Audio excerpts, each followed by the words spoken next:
ilusión compartida, deseo vivo, esperanza que convoca voluntades.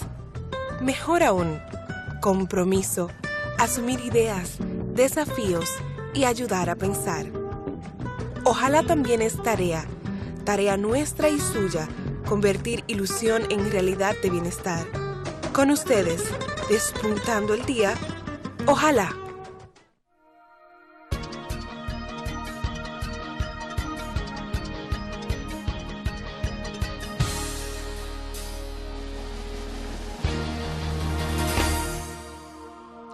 Hola, ¿qué tal? Buenos días, bienvenidos sean todos y sean todas a Ojalá, en un día hermoso, brillante, interesantísimo, porque celebramos, conmemoramos, recordamos el nacimiento de uno de los patricios más interesantes, Francisco del Rosario Sánchez, que nació un día como hoy, 1817. Sí, 1817. Es decir, que el año que viene estaremos entrando en el centenario del nacimiento de Sánchez. Como este año conmemoramos el centenario, o el bicentenario, mejor dicho, del nacimiento de Mella. Tres personajes, cada uno con características bastante particulares, que no solamente físicas, sino también intelectuales, que cada uno señala: Duarte, Sánchez, Mella, el propio Luperón, si lo incorporamos, pero cada uno de ellos tres señalan características, virtudes del pueblo dominicano, y señalan la diversidad, la riqueza de carácter, la riqueza étnica, incluso fenotípica, como le dicen los que manejan estas cosas, las virtudes de cada uno de ellos, cómo convergieron en un mismo proyecto, jóvenes, muy jóvenes, en el caso de Sánchez, que hoy tuviera 199 años de vida, y que podemos decir que los tiene, desde luego, porque vive con nosotros, está entre nosotros, los padres de la patria. Si nosotros somos realmente lo que decimos que somos, dominicanos, ellos viven en nosotros permanentemente, ellos y todos y todas quienes dieron hasta la vida cuando tuvieron que darla para que este proyecto de nación que ellos tenían en sus mentes fuera un hecho. Cada uno de ellos a su manera dio la vida, a su manera se integró en el movimiento revolucionario, trinitario, febrerista, como le llamemos. Cada uno de ellos tiene una participación destacada, cada uno de ellos tiene un camino diverso, también muy diverso. Duarte muere exiliado en Venezuela, donde vivió, llevó una vida bastante bajo perfil, es decir, como un hombre normal, sin ser un hombre normal, un ser humano común y corriente, pero hasta en eso los padres de la patria dieron lección. Ahí no hay lección de vanidad por ningún lado. Ahí no hay lección sino de honradez por todos lados. Además, ahí hay una lección en cada uno de ellos, y en Sánchez, eso es muy notable, de comprensión del momento y de cada uno de los momentos que estaba viviendo, o que iba viviendo el país ya que iba a nacer, la república que iba a nacer, y el movimiento patriótico revolucionario en que ellos estaban envueltos hasta los tuétanos. Cómo se iba adaptando ese movimiento, cómo ellos iban comprendiendo los cambios necesarios a dar en cualquier momento, en todo momento. Ellos lo comprendieron perfectamente, no eran personas de estos ortodoxos que encontramos a la usanza, de esta gente que se le mete una sola cosa en la cabeza y entiende que por ahí es que va todo, como ellos lo ven, como ellos quieren, sus sueños, su esto, su...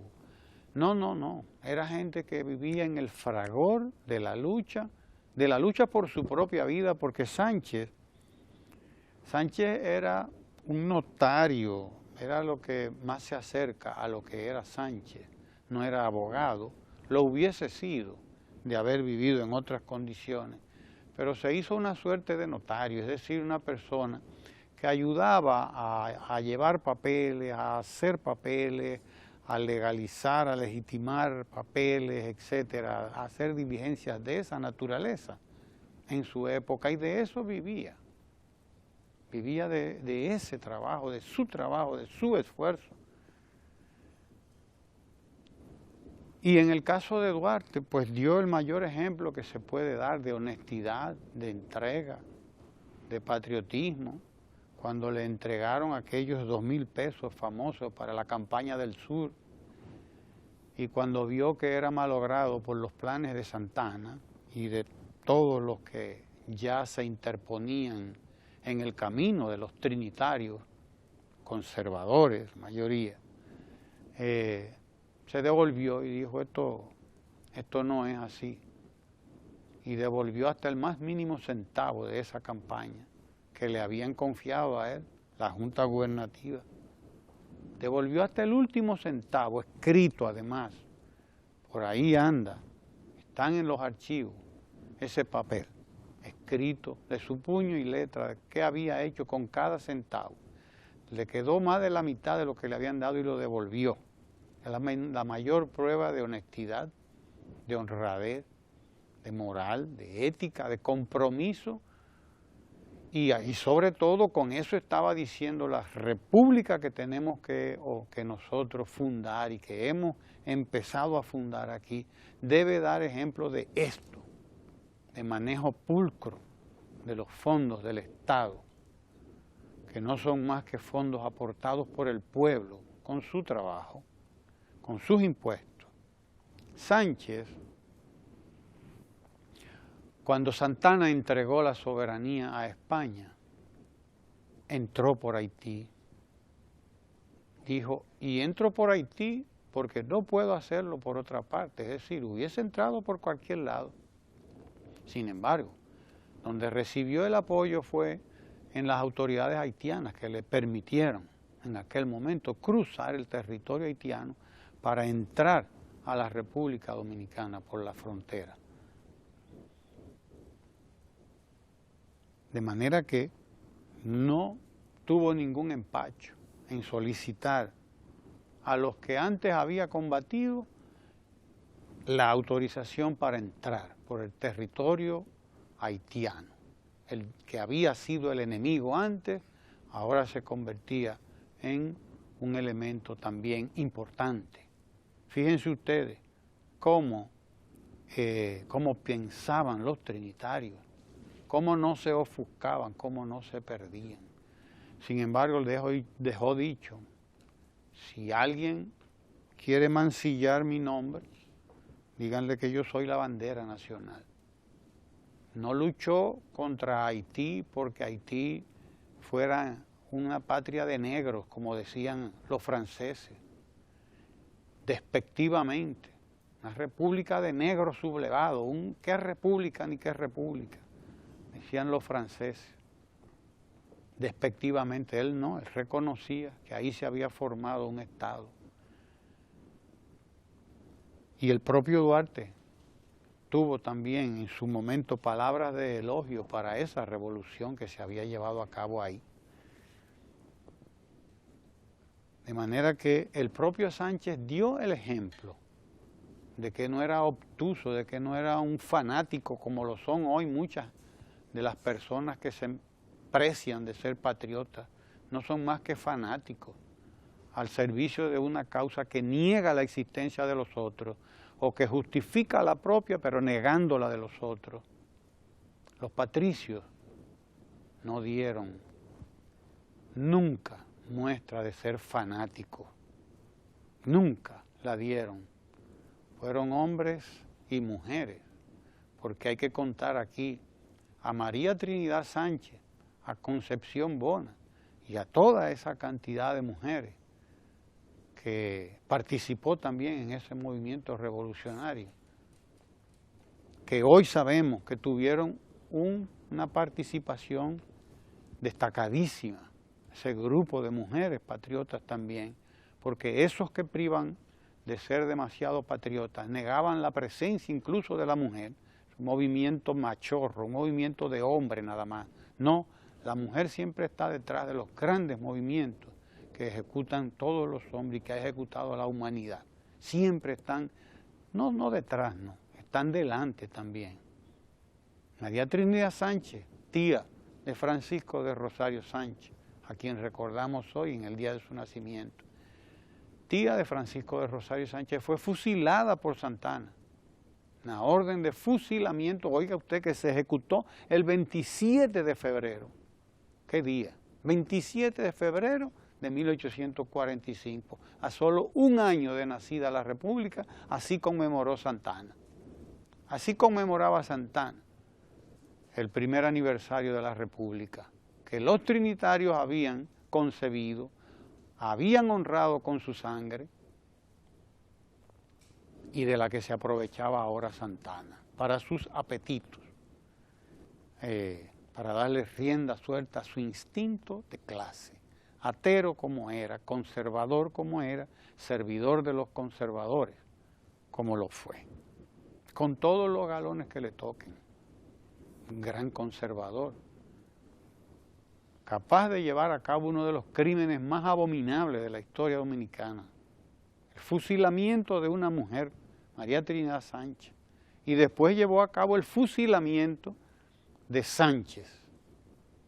Cuando entró Sánchez a precisamente combatir la anexión, la entrega que había hecho Santana y el bando conservador, atero, al que él representaba, de la soberanía dominicana a España, entró Sánchez a combatir esa ignominia, ese abuso llevado a cabo por Santana y por los ateros conservadores. Entró Sánchez a luchar. Ayer luchó contra Haití porque pisoteaba la soberanía dominicana, pero en ese momento empezó su lucha contra España, porque él entendió muy bien cuál era el postulado fundamental de la ideología que preconizaba Juan Pablo Duarte: libres e independientes de toda potencia extranjera, toda potencia, cualquiera que sea, incluyendo a eso que en ese tiempo le llamaban madre patria, porque en ese tiempo a España se le llamaba así, la madre patria, y se le estuvo llamando por mucho tiempo.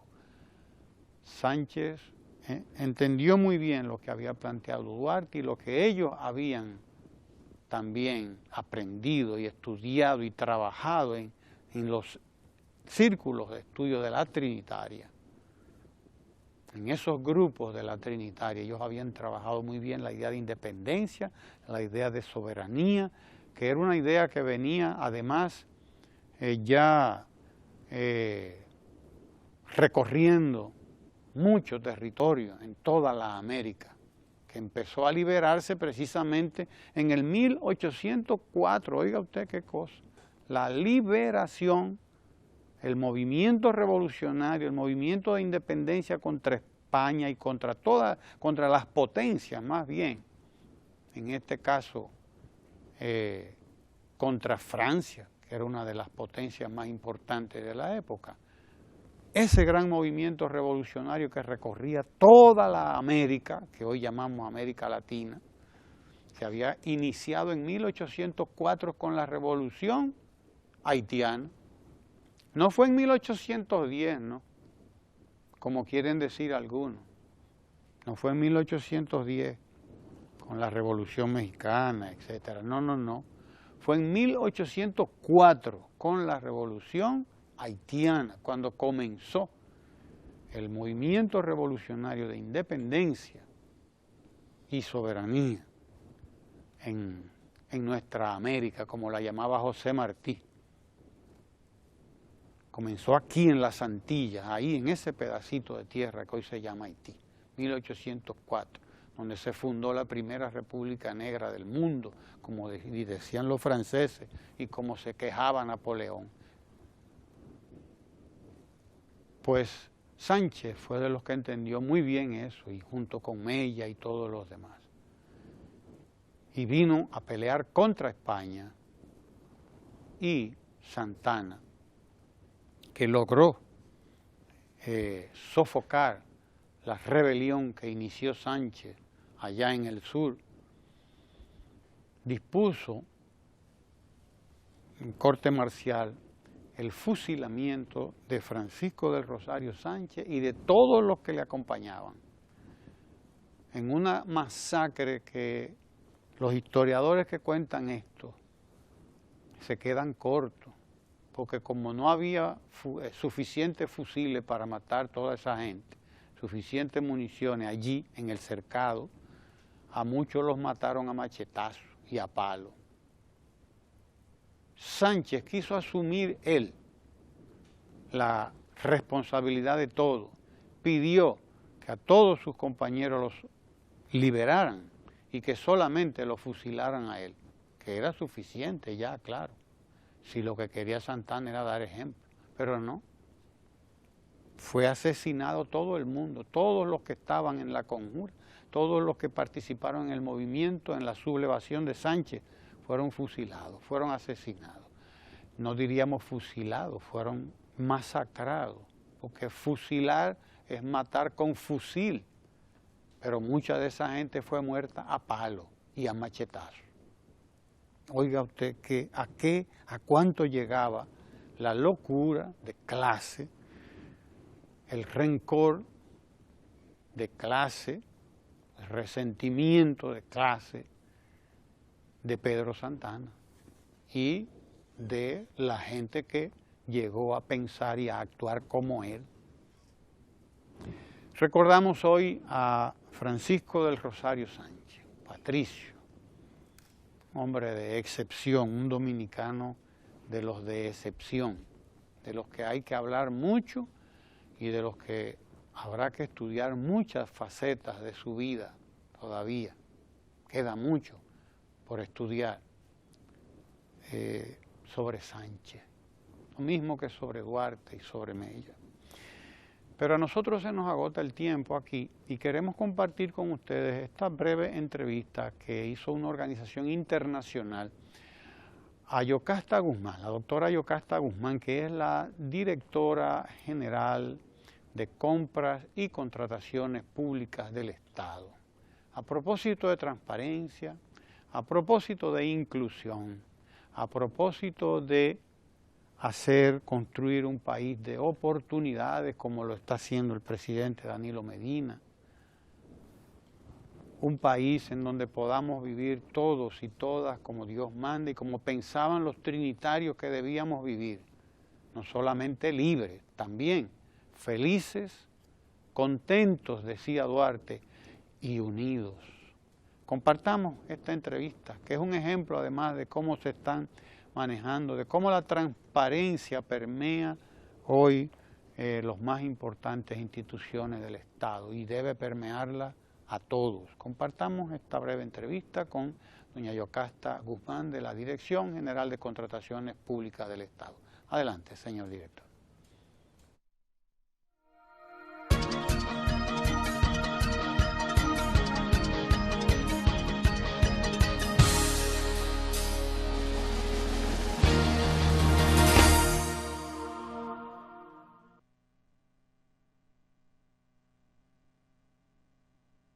El tema de las contrataciones públicas tiene una potencia muy fuerte y en el tema de género es porque las mujeres somos muy emprendedoras. De manera particular comenzamos a reflexionar viendo la realidad dominicana. Nosotros tenemos, al igual que la mayor parte de los países, casi la mitad de la población que es mujer. La mujer se ha ido preparando. En mi país, por ejemplo, hay más mujeres que tienen maestrías que hombres. Hay más mujeres que están en la universidad que hombres. Y entonces cuando vemos el registro de proveedores del Estado, que es donde tienen que inscribirse quienes van a ofrecerle sus bienes y servicios al Estado, no había casi mujeres. No había incluida ni siquiera la perspectiva de género, ni un indicador en el registro que nos permitiera saber cuántas mujeres eran propietarias de empresas. Y a partir de ahí comenzamos a decir, pero ¿cómo es posible? El Estado es el mayor comprador y tiene obligatoriamente que al comprar ser responsable. También las mujeres en muchos de nuestros países están en extrema pobreza. Aunque se han ido capacitando, muchas veces son las que llevan la carga de su familia. Son las que muchas veces son familias monoparentales, es decir, llevan una responsabilidad económica muy grande. Además, comenzamos a ver otros estudios que había. Por ejemplo, nos encontramos con un estudio en el 2010 que fue hecho, en el que participó BID, GTZ y Banco Mundial, que nos decía por qué una mujer decidía comenzar una empresa. Y cuando vimos por qué, dijimos, pero esto se adapta perfectamente al mercado público, porque las mujeres, ¿qué quieren? Quieren tener, si bien un trabajo, quieren tener una flexibilidad horaria para poder atender a su familia. Y el trabajar a través de las compras públicas, el ofrecer bienes y servicios, te permite eso. También la mujer quiere, y eso lo encontramos muy claramente en ese estudio y en otros que analizamos, quiere tener una empresa porque quiere aportar al hogar. Aún tenga un esposo, aún tenga una pareja, la mujer necesita aportar al hogar.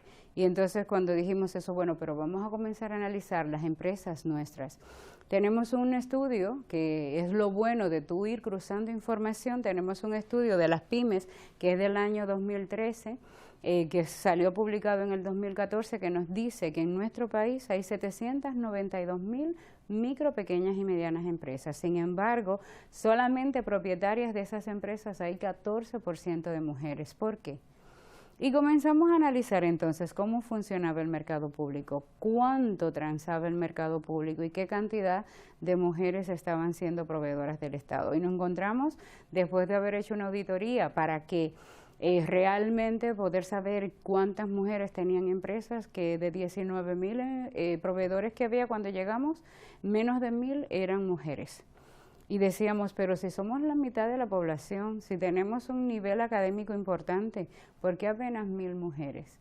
Entonces ahí comenzamos a trabajar con las mujeres y con asociaciones de mujeres empresarias, con asociaciones de MIPYMES que trabajan con mujeres, y muchas ni sabían que tenían la opción del mercado público. Cuando saben que tienen esa opción, cambia la cosa. Y cuando saben lo que significa en cuanto a monto, cambia la cosa. También lo que dijimos cuando llegamos, que uno de los mitos que queríamos quitar de toda esta discusión es que el Estado compra cosas sofisticadas. Normalmente la gente piensa, yo no puedo venderle al Estado, porque el Estado compra mucho, compra cosas sofisticadas. Y lo que hemos podido ver al analizar el sistema de compras y cómo funciona es que el Estado compra lo que cualquiera compra en su casa.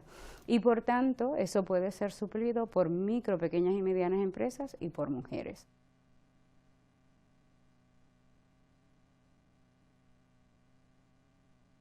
En primer momento solamente nos dedicábamos a trabajar con las mujeres proveedoras y luego decíamos, bueno, pero vamos a hacer un levantamiento de información, y nos encontramos que más del 80% de las unidades de compras de cada institución está dirigida por una mujer. Y dijimos, bueno, pero aquí tenemos que ser aliadas todas en este trabajo que estamos haciendo para que la mujer pueda desarrollarse y lograr su independencia económica. Y ahí entonces comenzamos a trabajar con las mujeres. ¿Qué nos decían ellas cuando comenzamos a trabajar? Que ellas no se imaginaban que podían apoyar a las mujeres y a las microempresas con lo que ellos hacían, porque lo hacían como un trabajo rutinario. Y yo digo que parte de lo que tenemos que lograr en compras públicas es que ese trabajo no sea rutinario, sino que se utilice la inteligencia de la información que te da el mismo sistema para tú apoyar políticas públicas de desarrollo. Entonces, cuando trabajamos con ellas nos dicen eso. Y luego, ¿qué nos hemos encontrado? que cuando las proveedoras están yendo a las unidades de compra que las reciben estas mujeres, ellas mismas nos han dicho que la recepción es completamente diferente, que son ellas las que le están motivando a que participen más, le dan más información, le dicen que estamos trabajando incluyendo la perspectiva de género en las compras públicas, y lo que hemos podido determinar es que se sienten orgullosas de ser parte de esta iniciativa. Es decir, mira cómo las alianzas, incluso entre las mismas mujeres, se puede potenciar para lograr este tipo de resultados que estamos teniendo.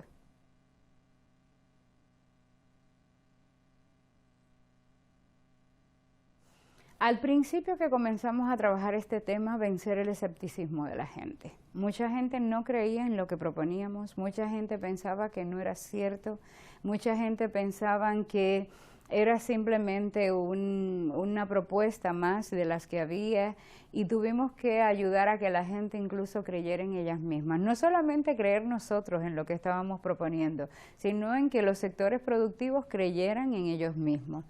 Para nosotros eso fue el reto, pero también la satisfacción más grande. Ya la gente cambió completamente. En mi país en apenas 3 años, la actitud del sector privado y de las pymes y mujeres es diferente. Ya ellos no piden que se les consideren, ya ellos reclaman un derecho. Y eso es lo que nosotros le hemos dicho. Ustedes tienen, en el caso de República Dominicana, una base legal que los respalda, organícese y reclame su derecho. Entonces cambia el diálogo entre la administración y los proveedores. Y de verdad que esa ha sido la parte que al inicio me costó un poco porque no sabía cómo iba a reaccionar la gente. Ahí lo que decidí, y eso fue una decisión personal, decir siempre la verdad y decir que el reto era grande, que lo único que nosotros le íbamos a dar era una oportunidad. No le pintamos un paraíso, le dijimos no, esto es difícil, pero ven que cuentas con nosotros como apoyo. Y el sector, los sectores, las mujeres han respondido mucho.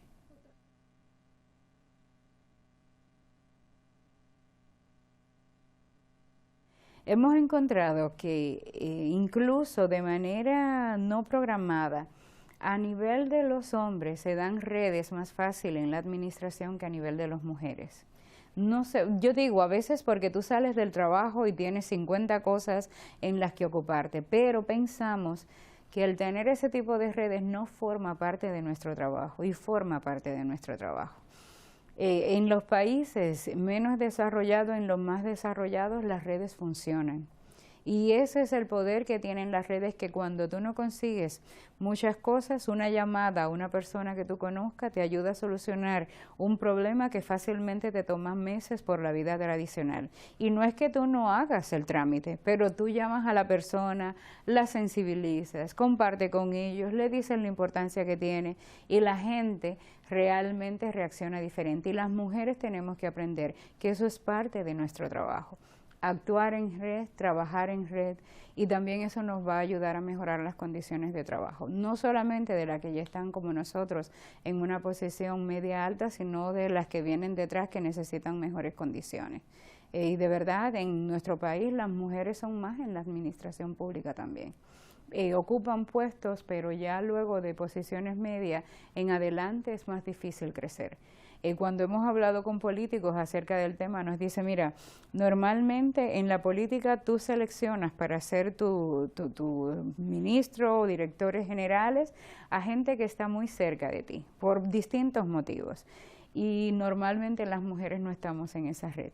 Y ahí también tenemos que aprender a llegar. ¿Cómo podemos estar en esos centros donde se toman las decisiones? Porque si no, ni vamos a poder avanzar nosotras, ni van a poder avanzar otras mujeres.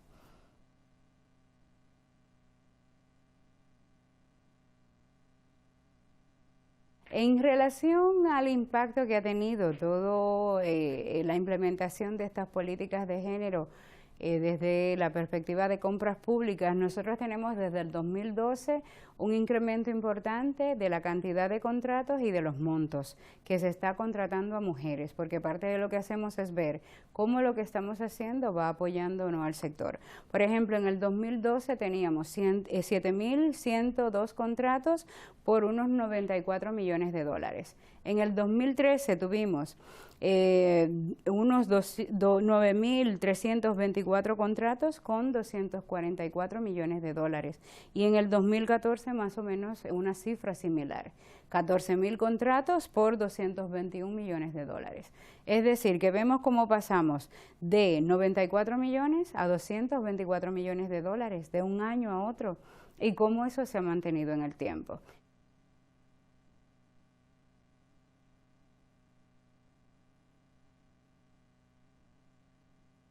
La política en nuestros países a veces está muy desacreditada. En los países de América Latina no necesariamente tienen la mejor imagen de los políticos. Y yo digo que lo que nosotros estamos haciendo, por ejemplo, ahora es política, pero política de la buena, de lo que debemos ocuparnos los que estamos en posiciones públicas y los políticos y políticas, es decir, del bienestar de la gente, del bienestar de la sociedad. Ir en contra de lo que es normalmente una corriente, ¿verdad?, es difícil, pero si uno está convencido del papel que tiene que jugar, lo que tiene que echar todo el esfuerzo del mundo para lograr sus objetivos. Yo tengo mucho tiempo en la administración pública. No había tenido nunca la posibilidad o la oportunidad de tener que estar tan expuesta a los medios, tan expuesta públicamente, pero sí había trabajado técnicamente mucho. Y lo que me encuentro cuando llego a una posición como esta es que tú puedes potenciar todo lo que por todo lo que has estado trabajando durante mucho tiempo, porque te expones públicamente y por tanto ya tu rango de acción y de incidencia es mayor. Entonces, los que estamos ya en estas posiciones y las que estén en posiciones aún mayor, yo le digo que hagan su trabajo. Igual yo trato de hacerlo cada día y de verdad te digo, no me importa. Yo estoy convencida con lo que estoy haciendo, creo que si estoy en esta posición es porque tengo que cumplir un objetivo y lo peor que me pudiera pasar es que yo pasara por esa posición y no haya impactado en nada. Entonces, los 20 años que tengo en la administración no me sirvieron de nada. Uno a veces lo que tiene es mucho temor y te lo digo, a veces, sobre todo al inicio, yo tenía dudas, no tenía, puedo decirte como la convicción de que se iba a entender lo que estaba planteando. No sabía cómo iba a reaccionar ni la sociedad ni las instituciones, pero las mujeres, ¿sabes qué? Tenemos como una intuición que nos va guiando en la vida. A veces dicen que porque tenemos que hacer tantas cosas al mismo tiempo, desarrollamos ese sentido intuitivo y de verdad que cuando uno cree en lo que está haciendo y está convencida de que no lo estoy haciendo porque me conviene a mí, sino porque conviene en lo que estoy trabajando, el resultado es extraordinario. Yo he tomado grandes retos, a veces digo que en los temas de compras uno se lanza casi como en una acción suicida, y dice, pero bueno, ¿y qué va a pasar? Y esas acciones que uno toma así son las que ayudan a hacer el cambio, porque si tú te comportas de manera tradicional no vas a poder hacer el cambio.